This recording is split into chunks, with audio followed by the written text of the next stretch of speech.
Hello friends, welcome to my channel Power Plant at myself K. Padmakar. Once again inviting you to my new topic CFBC boiler, that is circulating fluidized bed combustion boiler.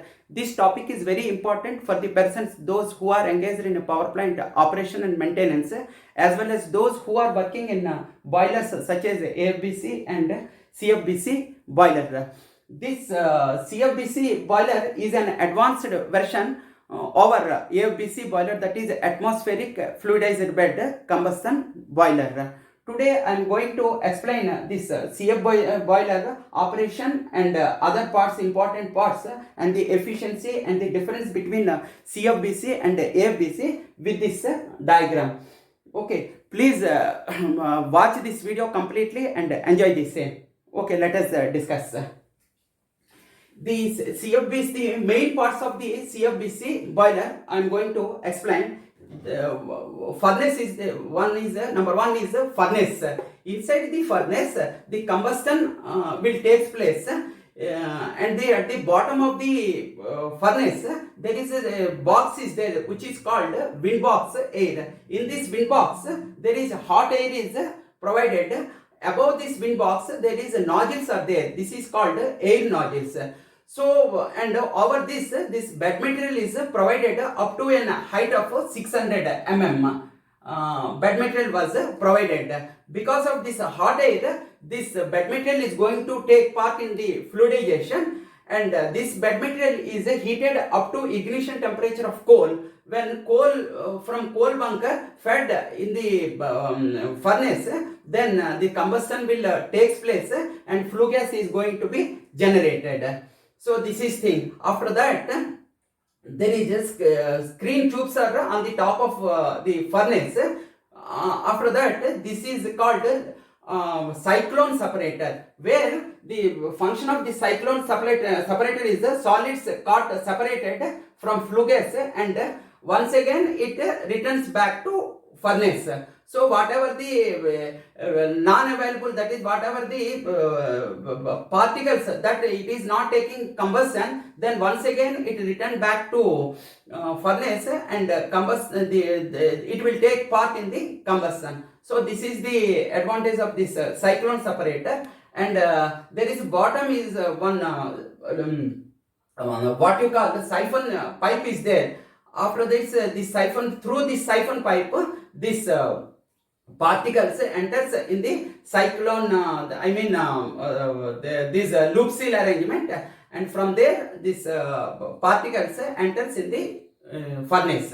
So this is the thing. And after that there is a HT super, and the second pass of this boiler, HT superheaters were provided, and LT superheaters, then economizer, then air preheater, then ESP, and through ID this flue gas is going to be exhausted. So these are the main parts of this what we call CFBC boiler. And for removing this ash, there is a Badash cooler was provided, and these are the main parts of this CFBC boiler. Let us discuss fans. There are three types of fans are provided. One is your ID fan, that is induced draft fan. Second is PF fan, that is a primary air fan. And third one is SA fan, that is a secondary air fan.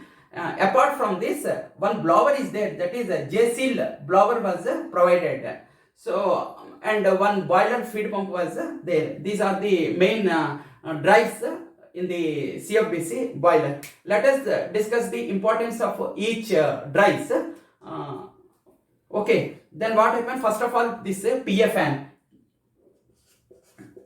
PF fan, primary, that is primary air fan. The cold air from atmosphere sucks from PF fan, and this enters in the air preheater, where this air is heated from cold air to hot air with the help of heat exchange from flue gas from top of economizer. So heat exchange will take place, and this cold air becomes hot air, and this hot air come from here, this line, and it enters to the wind box. and the pressure of this wind box pressure is maintaining around 1300 to 1400 mmWc. Water column is maintained in the wind box pressure 1300 to 1400 mmWc. Hot air pressure is going to be maintained in the wind box.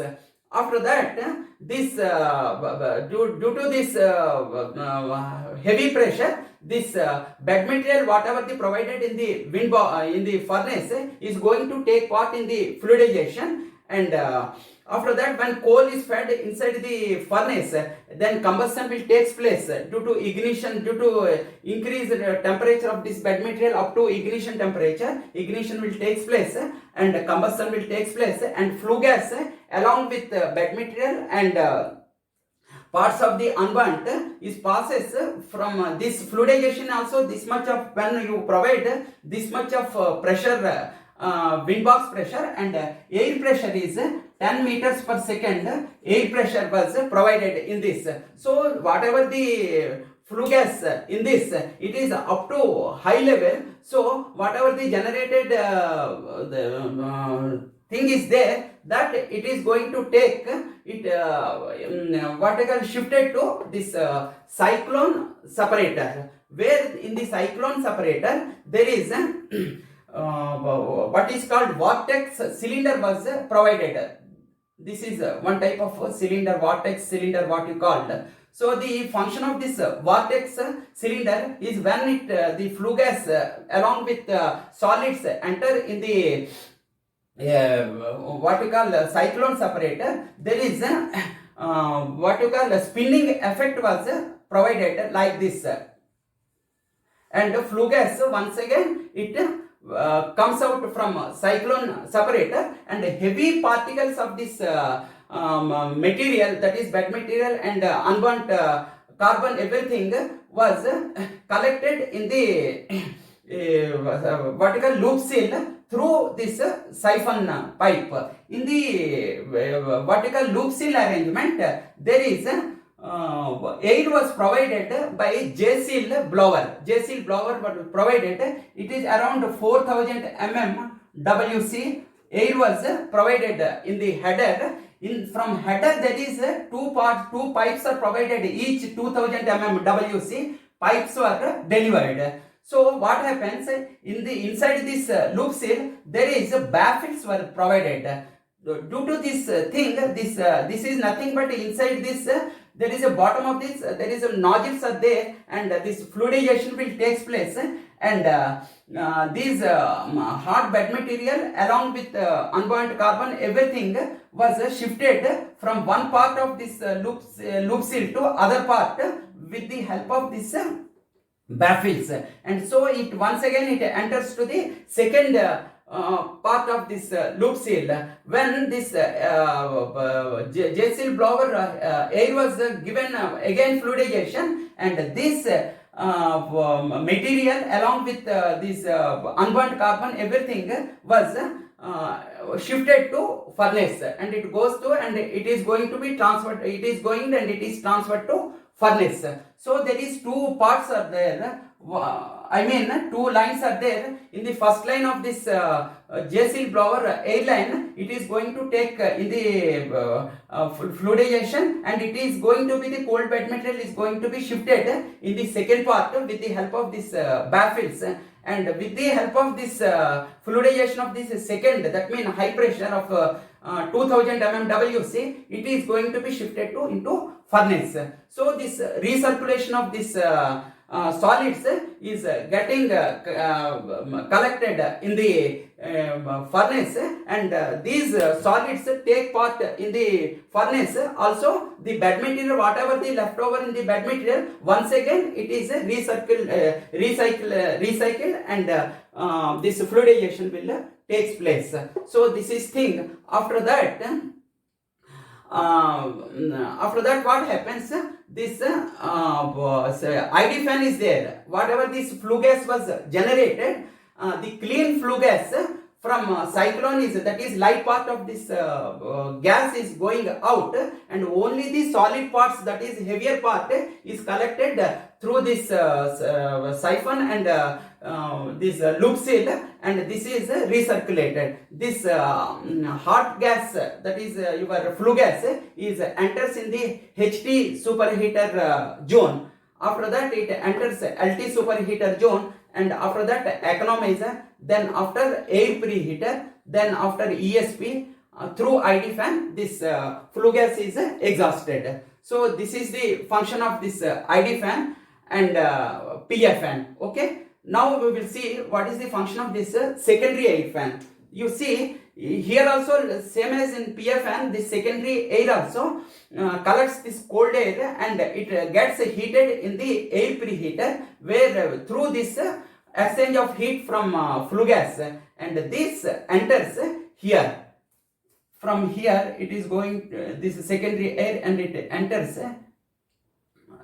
like this, and it enters like this, and here one vertical headers was provided. One is secondary air, and on the over this elevation there is a tertiary air header was provided to give combustion of this whatever the unburnt or something, the volatile matter unburnt, whatever this, that it is going to be taken combustion with the help of the secondary and tertiary air. So after that the clean flue gas is going here. Whatever the leftover this unburnt is there, once again in the cyclone separator it was separated, and this is going to be recirculated. Only clean air is going to be transferred to chimney. So with this the efficiency of combustion efficiency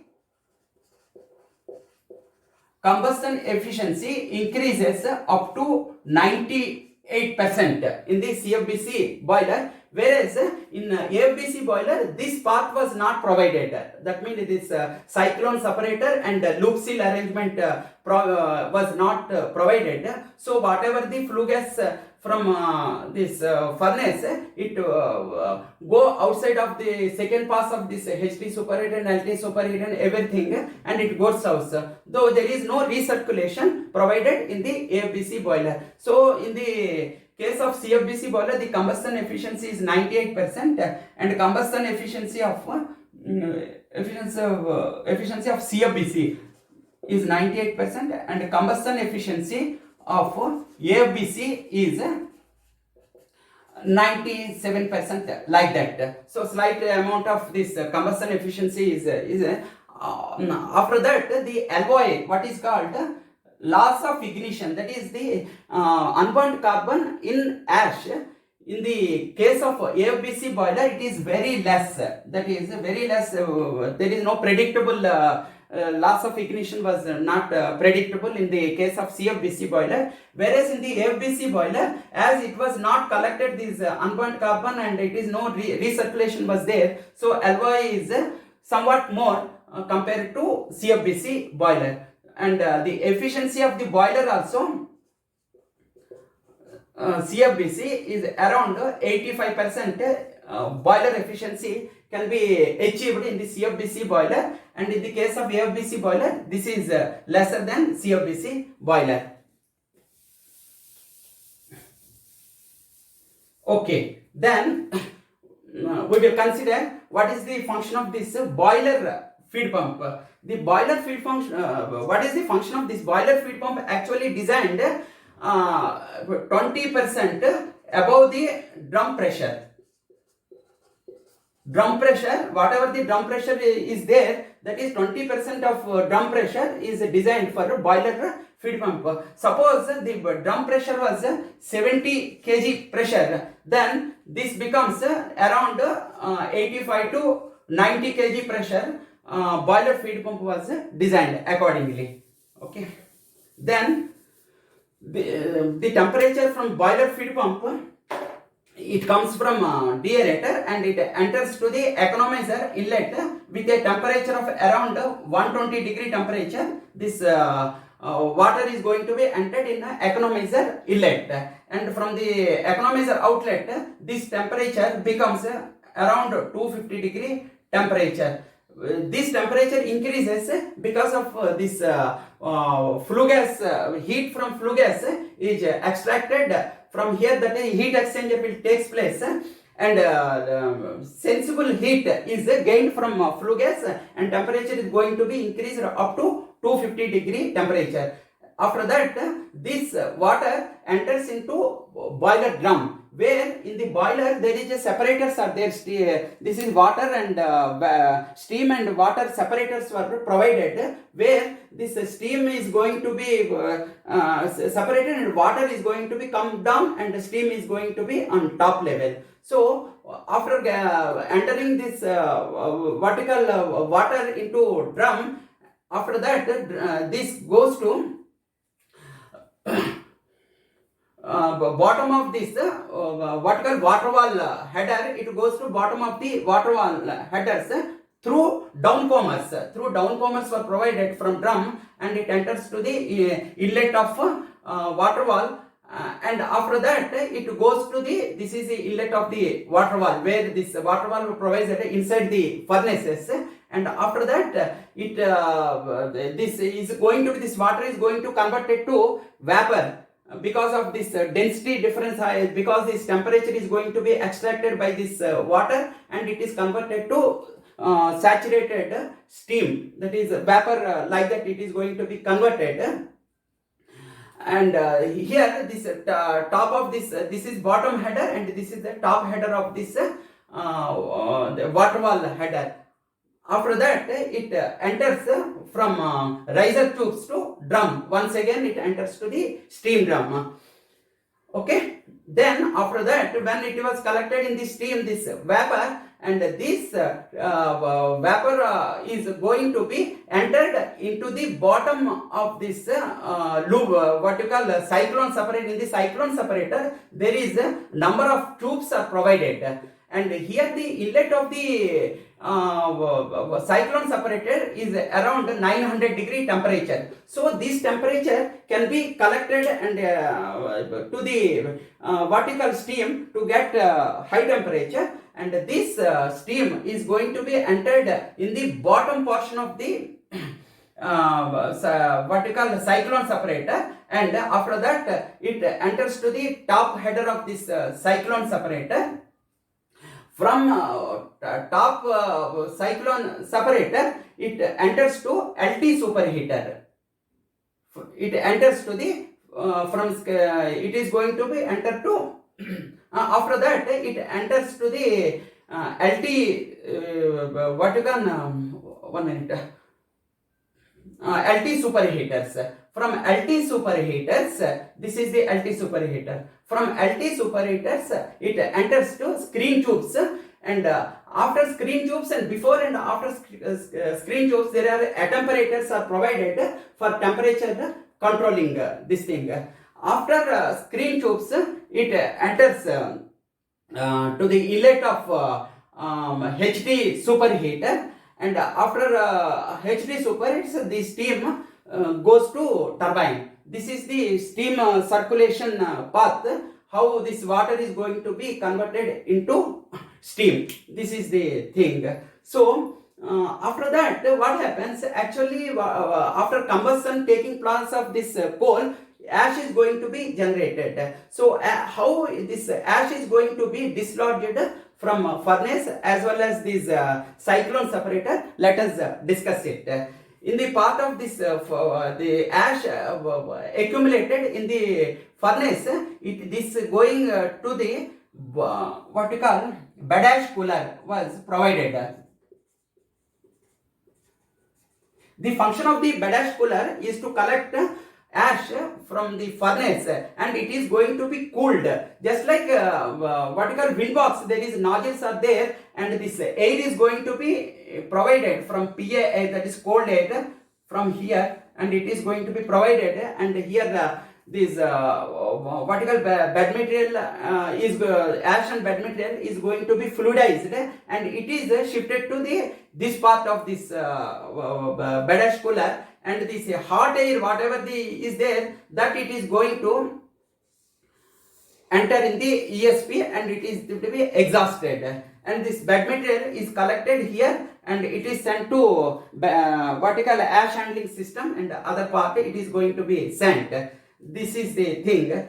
And second is your sometimes what happens, this bed material and this material whatever they collected in the cyclone separated to loop seal, it is not going to take, that means it is not going to collect, that's not, if not required this bed material into furnace, then this bed material is going to be drained and it is going to be into in the what you call, here one more arrangement was provided to collect this bed material, and this bed material is going to be once again sent to this ash handling system. That is one screw conveyor was provided. In this screw conveyor, there is one cooling inlet and outlet temperature to maintain the temperature of bearings and other things. And from screw conveyor, this ash and bed material is collected in the Badash, ash coolers, and after that it is going to be sent to ash handling system.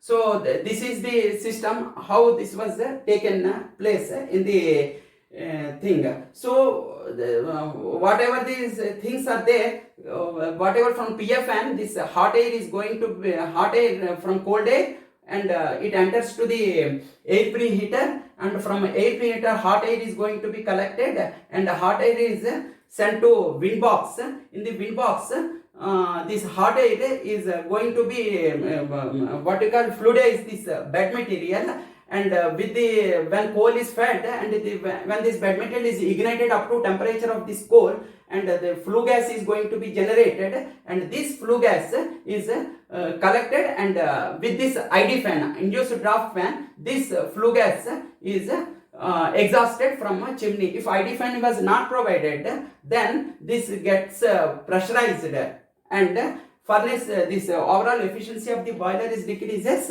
and boiler is not going to be function. So ID fan is a main fan for this combustion takes place. After that, this flue gas enters in the cyclone separator, where this because of this vortex arrangement, vortex cylinder, this vertical whatever the dust particles are, that is going to be spinned, and it is collected in the bottom portion of this cyclone separator, and fresh flue gas is enters in the HT superheater, and the collected this material through this vertical this pipe, it enters to the loop seal arrangement. In the loop seal, with the help of this J seal blower, it is going to be separated and it is collected. That means it is in one part of this loop seal is going to be fluidized, and it is shifted to other part, and with the help of second part of this air, it is going to be fluidized once again, and it is pushed to the furnace. So this arrangement was done in the, this is the main part, and this is the heart of this CFBC boiler. This is loop seal arrangement is the main part. So this is very important, and after that ash is going to be collected with Badash cooler and other things, and after that this flue gas enters in the HT superheat. First it enters in the inside this vertical pipes provided in the cyclone separator. Why? Because the temperature is around 900 degree temperature like this. So to make use of this temperature, it enters here this feed water, from this thing, and after that this is going to be sent to LT superheater. From LT superheater, it enters to screen tubes.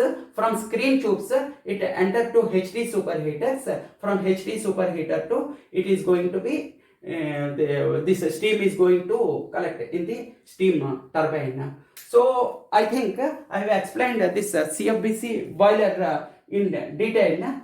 If you like my my lecture, then please don't forget to share my video and like, and don't forget to subscribe my channel Power Plant Act. Thank you, and thank you very much.